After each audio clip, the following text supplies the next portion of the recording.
Carioca, Rio de Janeiro. Pedro Henrique Torre e as informações de Vasco e Flamengo. Valeu, pessoal. Nome definido para o árbitro do jogo. Clássico dos Milhões, domingo, 19 horas, Maracanã, Vasco e Flamengo. Quem vai apitar é Wagner do Nascimento Magalhães com Rodrigo Nunes de Sá no VAR. Isso tudo foi decidido na tarde desta sexta-feira aqui na sede da Federação de Futebol do Estado do Rio de Janeiro, a FERJ. A FERJ convidou os clubes Vasco e Flamengo, envolvidos no clássico, para definir em consenso o nome ideal, na verdade os nomes ideais para a arbitragem desse clássico no Maracanã.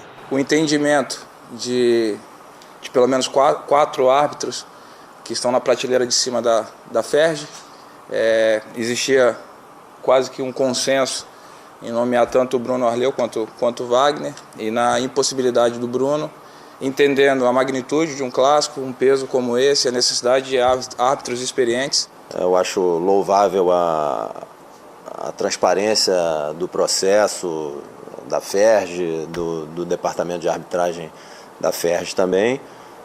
Como foi dito, foi um nome escolhido, ambos os nomes, né, escolhidos em consenso, e que também são a opinião da área técnica do Departamento de Arbitragem da FERJ. Se nós entendermos ser assim no Vasco e Flamengo, acho que com certeza serão nos demais clássicos, porque todos eles têm o peso igual, né? Então é isso, está aí o posicionamento de cada um. Lembrando que houve polêmica nas duas últimas rodadas. Os dois árbitros que apitaram os jogos do Vasco contra Bangu e Nova Iguaçu acabaram afastados por conta de erros gritantes, foram classificados assim pela FERJ, então eles foram afastados. Diante de toda essa polêmica, houve essa solução na sexta-feira à tarde, aqui na sede da Federação. Na antivéspera do clássico, de um clássico dos milhões, Elton, Vasco e Flamengo, a notícia é o acordo entre os times para a escolha do árbitro do jogo. É demais, né? A gente escolheu o nosso professor que vai dar a nossa nota, né? A gente precisa passar de ano e precisa concluir o curso. Vou escolher o professor que vai dar a minha nota. Então é mais ou menos isso que Flamengo e Vasco fizeram, né? O Wagner Magalhães também é um árbitro que já se envolve em polêmicas, e isso é inerente à arbitragem brasileira. Na temporada passada, no Campeonato Brasileiro, por exemplo, né, muito criticado por um jogo Santos e Coritiba, marcou um pênalti que ele ficou meio indeciso de marcar, demorou para marcar, depois foi para o árbitro de vídeo e acabou validando um pênalti que para muitos, né, eu acho que na interpretação de muitos não foi pênalti, a favor do Coritiba, mas, enfim, seguiu a sua trajetória dentro do Campeonato Brasileiro. A gente ouviu aí, parece até aquelas histórias do futebol da década de 90, né? Que o cara senta, tivemos dois para escolher aqui, porque a gente lembra, né, que o Estatuto do Torcedor, ele há muitos anos exige sorteio dos árbitros, né? Você coloca ali os nomes dentro de um pote e sorteia o árbitro para o jogo. Isso tem sido descumprido há muitos anos já. No futebol brasileiro. Então passou de novo a ser escolha, como era há anos atrás. Eu entendo que os melhores árbitros precisam estar nos melhores jogos, nos jogos grandes, mas você precisa ter mais de um, e aí faz o sorteio. Qual o melhor, né? Então, acho que nesse caso eles estavam entre o Bruno Arleu e o Wagner Magalhães, e na impossibilidade de um acabou sendo o outro. O Rodrigo Nunes tem um problema, né, muscular, e por isso vai ficar no VAR. Então é uma escolha de dois times que chegaram num consenso de que talvez esse árbitro prejudique menos, né, o clássico. Vamos ver como vai se desenrolar o jogo, né? Porque eles não podem, na segunda-feira, né, Tseng, reclamar de absolutamente nada. Se acontecer polêmica no jogo, eles escolheram o árbitro. Então não tem desculpa se a arbitragem do futebol brasileiro, que já é muito criticada e tem os seus problemas, errar, o que tem sido muito comum. Não tem muita justificativa para os dirigentes darem na segunda-feira depois desse jogo. Em São Paulo já tivemos histórias até de finais de Campeonato Paulista, 3 árbitros no sorteio já no estádio. Aí o que não foi sorteado para apitar o jogo, os 2 outros iam bandeirar. São histórias e tantas histórias do futebol brasileiro, mas acho que não é assim que resolve. Agora, no campo, quem chega melhor? É o Flamengo, e o Vasco ainda está se achando, né, na temporada. Eu acho que no campo o Flamengo chega melhor, e aí eu acho que tem também essa questão do lastro, né, da trajetória do time que já joga junto há mais tempo. Os dois treinadores, né, chegaram, o Ramon Dias até um pouco mais de tempo de trabalho do que o Tite, mas tem essa questão de reformulação de elenco, ainda muitas carências nesse grupo do Vasco, os jogadores ainda readquirindo a boa forma, é um time dependente do Payet. É um jogador que, quando não atua... E olha que não é titular absoluto, né? Tá tentando garantir essa titularidade agora nessa temporada por conta de uma melhor forma física, de uma adaptação ao futebol brasileiro. Mas o Vasco sente muita falta de um jogador como ele, de um jogador como o Paulinho Paula também, que era o motorzinho dessa equipe. É um time que o sistema defensivo está sendo modificado, porque era um sistema envelhecido, né? Com o Maicon já... veterano, e isso sem falar do Medel, que tá jogando de zagueiro, joga de volante, mas também um jogador veterano. Então é uma tentativa de mudar esse sistema defensivo contra o Flamengo, que já se conhece, e o Tite já conseguiu incutir nesses jogadores a forma que ele gosta de jogar, né? Esse jogo posicional, mas de muita movimentação ali do meio para frente. O Flamengo larga na frente, mas tem um adversário que já deu mostras, né, de que a superação, um time de intensidade, um time que luta até o final, também pode vencer jogos grandes. Eu acho que o Vasco tem mais uma oportunidade de mostrar isso no Clássico. Deste domingo, 7 horas da noite, Vasco e Flamengo. Assim que a bola parar de rolar, tem linha de passe, mesa redonda com a repercussão do Clássico dos Milhões, a apresentação do William Tavares. Às 7 da noite tem Vasco e Flamengo ao vivo no Sport TV pelo Campeonato Carioca, um clássico que marca a abertura do Maracanã no ano. Enquanto se prepara para o jogo, o Vasco segue se reforçando. Esse aí é o Pablo Galdames, volante chileno, 27 anos. Ele desembarcou ontem no Rio com a cadelinha Moca. Fui muito contente. Galdames disse que está muito feliz e é uma grande oportunidade jogar num time tão grande e importante como o Vasco da Gama. Galdames estava no Genoa, da Itália. É o 7º reforço do Vasco para a temporada. Antes dele, tinha chegado o atacante Adson. Veio do Nantes, da França, e já está treinando. Todo jogador sonha em jogar numa instituição como essa, que a gente possa conquistar vários títulos e ser muito feliz aqui. O Galdames e o Adson ainda não vão estar à disposição do técnico Ramon Dias amanhã. Mas no primeiro clássico do ano, contra o Flamengo no Maracanã, o Vasco vai a campo com o que tem de melhor no momento. O único desfalque é o meia Paulinho, que sofreu uma grave lesão no joelho. Se Ramon Dias optar pela formação com 3 zagueiros, o time provável vai ter Léo Jardim, João Vitor, Medel e Léo, Paulo Henrique ou Rojas, Zé Gabriel, Jair, Payet e Lucas Piton, Rossi e Verratti. Se a escolha for pelo 4-4-2, um dos zagueiros pode dar lugar ao atacante David. O auxiliar Emiliano Dias disse que quando as coisas vão mal, é preciso dar algo a mais nos clássicos e que o Vasco vai jogar com tudo que tem contra o Flamengo. E o que tem de melhor contra o maior rival é sempre uma vitória.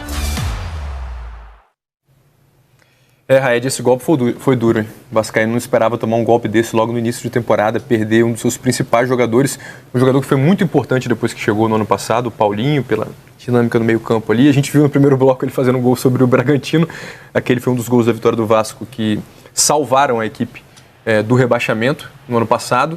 Tava começando a temporada, a gente não sabia como é que ia ser ele na temporada ainda, mas assim, pelo que ele fez no ano passado e pelo que poderia se esperar dele para esse ano, foi realmente um golpe duríssimo, né? Jogador de dinâmica no meio de campo. O Vasco perde bastante sem o Paulinho, principalmente nesse período de reconstrução. O Vasco segue em reconstrução. Ano passado, a permanência na primeira divisão foi importantíssima para o prosseguimento do plano de quem comanda o futebol do Vasco, né? E o Paulinho era a peça, motorzinho importante desse meio de campo, que vai precisar se reestruturar na sequência da temporada. Infelizmente, boa recuperação aí para o Paulinho. Muitos vascaínos falam que ele correu e correria, especialmente em 2024, para o Payet. Ou seja, ele seria o cara que desafogar um pouco o Payet. A gente sabe que o Payet tem 36 anos, está muito bem fisicamente, está em comparação com o ano passado, perdeu peso, ganhou massa. magra, tá jogando fino da bola, mas ele não é um jogador rápido, é um jogador de cadência, um jogador do último toque, de criar algumas jogadas, não é um jogador de correr. E sem o Paulinho, como você acha que isso pode influenciar o jogo do Payet? Até porque o cara que disputava a posição com o Paulinho, ou o cara que está sendo preparado ali para essa função, a escolha pode ser o Praxedes, que não tem tanta dinâmica quanto o Paulinho.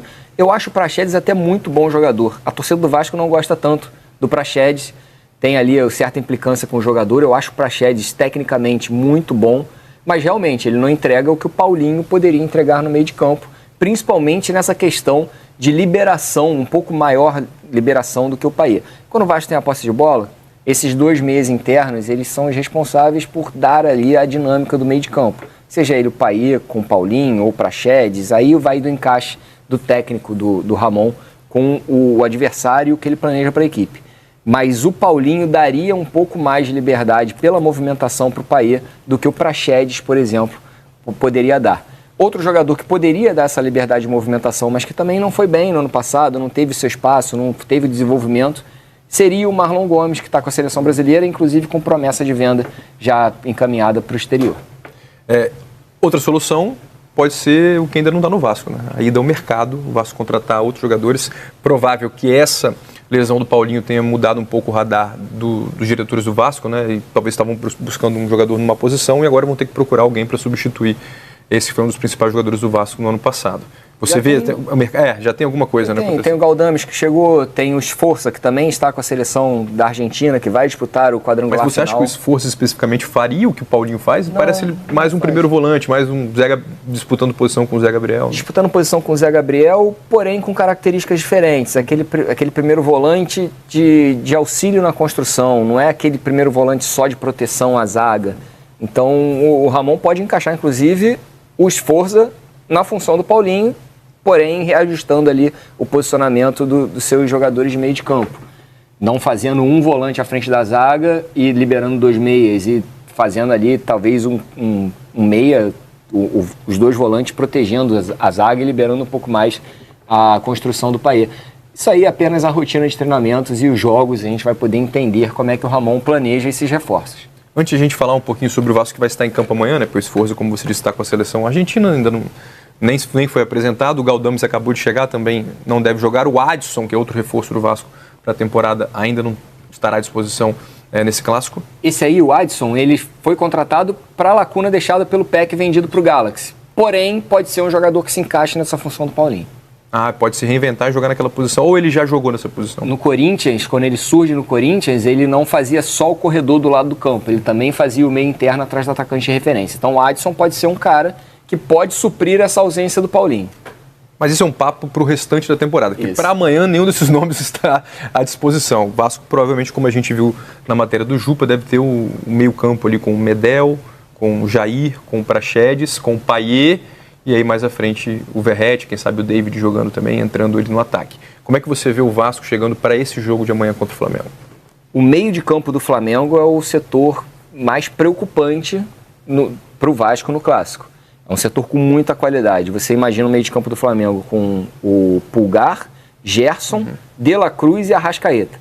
Se o Vasco der espaço de campo para que esses jogadores possam trabalhar, pode ser um fator de risco para a equipe num Clássico.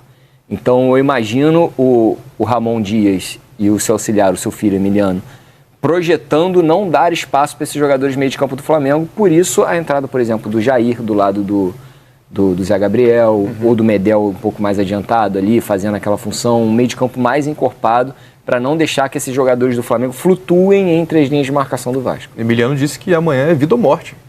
Botou um peso grande nesse jogo, se é que tem como colocar um peso maior em Clássico Flamengo, né? O Clássico terá, ao contrário de Atlético Mineiro e Cruzeiro, teremos torcida dividida no Maracanã.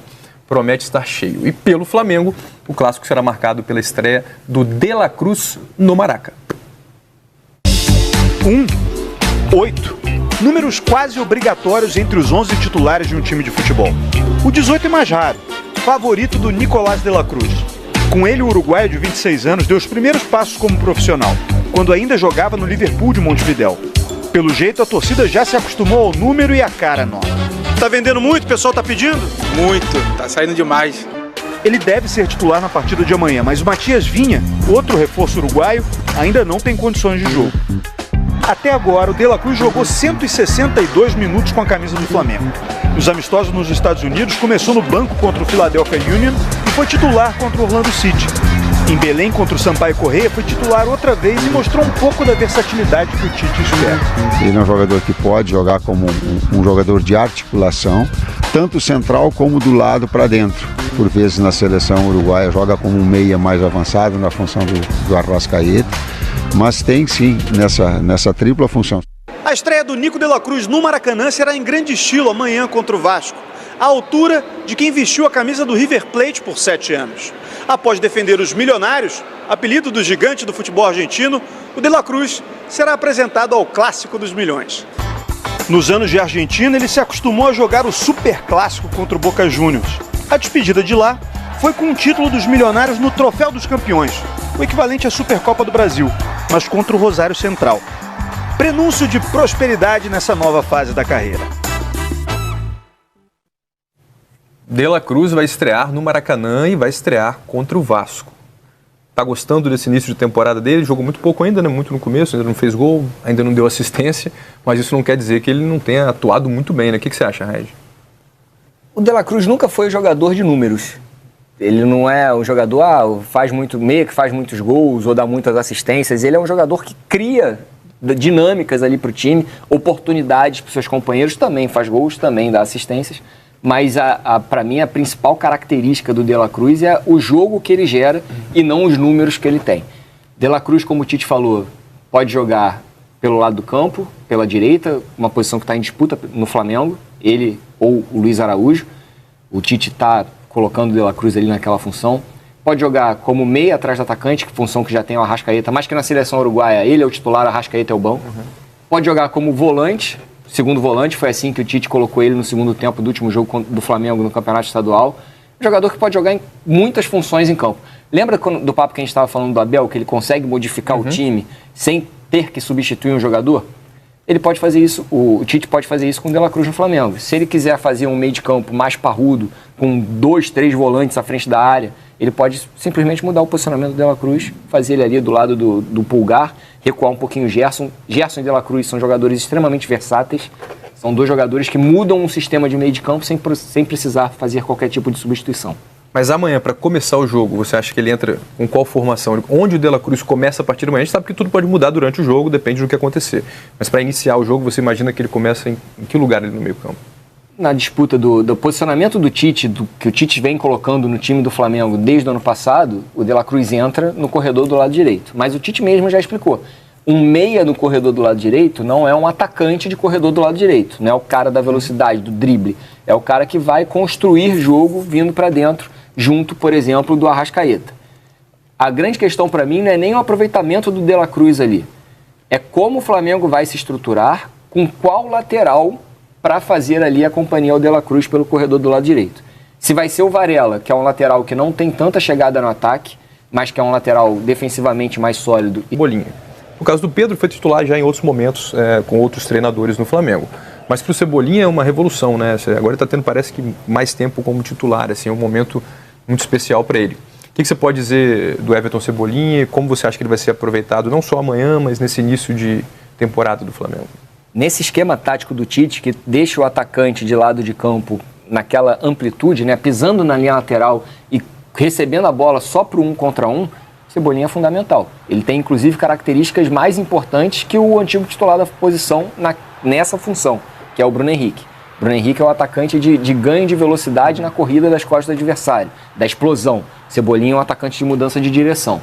Então, é um início de temporada muito promissor, realmente, pegando para o Cebolinha a principal característica dele, que é o drible, a mudança de direção. Falta ali um pouco de refino na tomada de decisão, ele pode ser um pouco melhor na tomada de decisão, ali no último passe, na finalização, mas faz um início de temporada muito bom.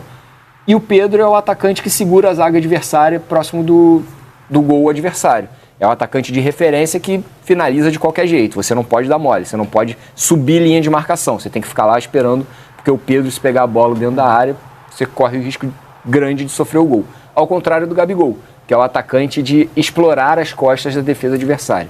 Então, características diferentes de jogadores diferentes em funções ali com a utilização do Tite. Verdade que ele tem muitos jogadores bons à disposição, né? Inclusive é isso. Sai o Pedro, entra o Gabigol, ou de repente sai um outro jogador e entra o Gabigol e jogam os dois ao mesmo tempo. Assim, para a partida de amanhã especificamente, como é que você acha que vai ser o comportamento dos dois times? Como é que você acha que o Vasco vai se comportar? Como é que você acha que o Flamengo vai se comportar? Tem alguma ideia do que pode acontecer? Não tem muito para onde fugir, né, Rafa? Porque o que eu falei do Clássico Paulista, o que eu falei do Clássico Mineiro, eu vou falar do Clássico Carioca. Um clássico, outros componentes entram em campo. O Vasco, como o próprio Emiliano Dias falou, é um clássico de vida ou morte. Quando as coisas não estão bem, o clássico pode te fazer mudar de patamar. O Vasco vai competir, como nunca, num jogo contra o Flamengo, por mais que ainda seja pré-temporada. O Flamengo tem que competir, igualar na competição, se quiser prevalecer a parte técnica. Ainda mais depois do que o Vasco apresentou na última rodada, depois de uma derrota impensável para o Nova Iguaçu, que jogou muito bem, jogou muito melhor que o Vasco, inclusive, jogo que não foi disputado aqui no Rio, não foi disputado lá em Uberlândia. Poupou vários titulares, mas depois o Payet entrou, depois os outros jogadores que provavelmente serão titulares amanhã entraram também. A gente não pode também esquecer, né, que o time principal do Vasco, ele jogou por 4 minutos nesse campeonato estadual, até a expulsão da segunda, terceira rodada. Do Jair. Que entrou ali naquela função do Paulinho, depois da lesão do Paulinho, infelizmente. Outros fatores entram em campo também para o Vasco para tentar motivar a equipe. Dos últimos 10 jogos disputados, o Vasco venceu 2. 8 vitórias do Flamengo, 2 do Vasco. Então, são coisas que entram aí nesse caldeirão que vão fazer o jogo de amanhã. E, de novo, a mesma coisa que eu falei para o Clássico Mineiro e o Clássico Paulista. Não é uma vitória do Vasco que vai fazer o Flamengo falar nessa pré-temporada que está tudo errado, e nem uma vitória do Flamengo que vai falar para a torcida do Vasco que está tudo errado no trabalho do Ramon. O time ainda está, principalmente agora com a ausência do Paulinho, o time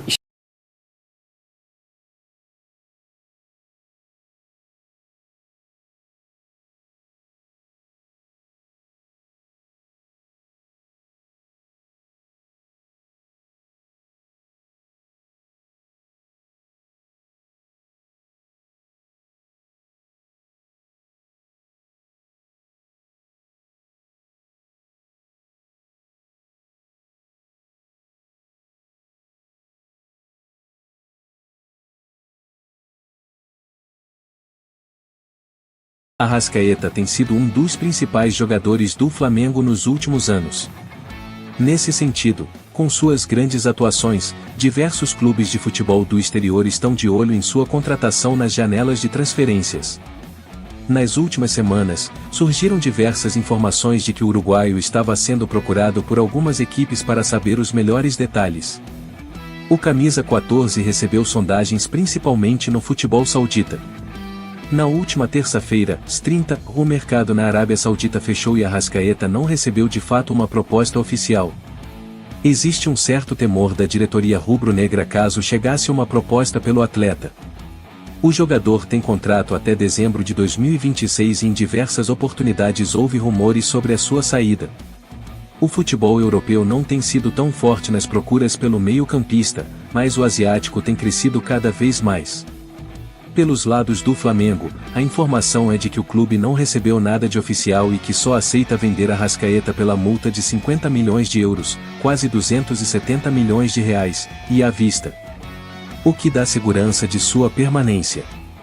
Daniel Fonseca, empresário de Jorginho de Arrascaeta, falou sobre o futuro do cliente, em uma entrevista concedida à Rádio Sport 890, do Uruguai.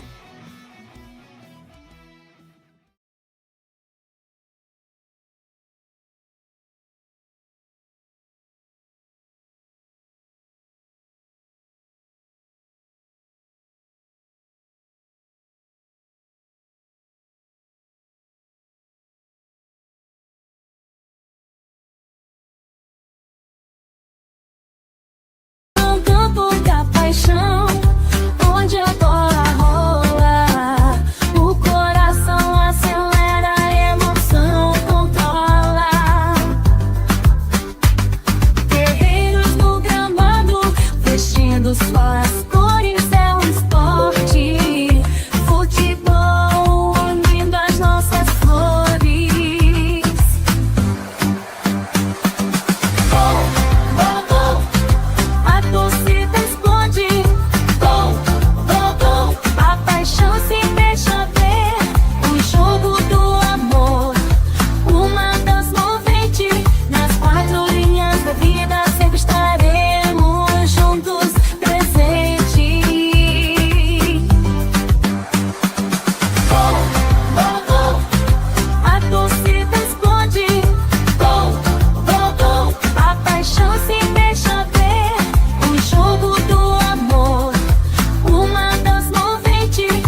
futebol, essa paixão que nos conecta, que nos faz vibrar a cada lance, que transforma simples momentos em lembranças inesquecíveis. A torcida explode. Gol, gol, gol. A paixão se deixa ver.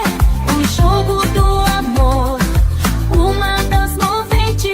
Nas quatro linhas da vida sempre estaremos juntos, presentes. Nada supera a magia de um gol, a energia pulsante das arquibancadas, a camaradagem de jogar com os amigos. E é por isso que o futebol é mais do que um esporte, é uma celebração da vida.